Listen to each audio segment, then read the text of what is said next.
Il-President tal-KSU Stefan Balzan jgħid il-Kunsill tal-Istudenti għadu qiegħed jistudja s-sitwazzjoni li nħolqot.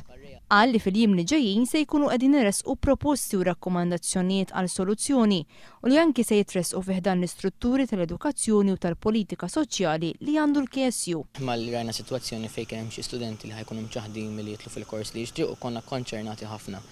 Allura bdejna ovvjament nagħmlu riċerka tagħna.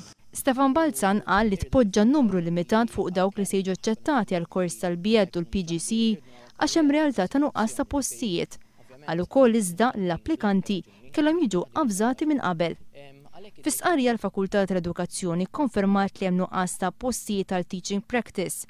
Il-fakultà konfermat li l-problema għal teaching practice f'ċertu suġġetti ilha snin teżisti.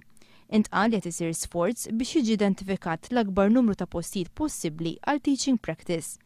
Intant l-MUT talbet biex ikun hemm kooperazzjoni bejn il-fakultà u l-iskejjel biex tinstab soluzzjoni waqt li fl-istess waqt irrakkomandat li jkun hemm ristrutturar fis-sistema ta' teaching practice. Min-naħa l-oħra l-General Workers Union Youths appellat għal soluzzjoni u qalet li l-istudenti ma jistgħux jispiċċaw vittma ta' nuqqas ta' ppjanar.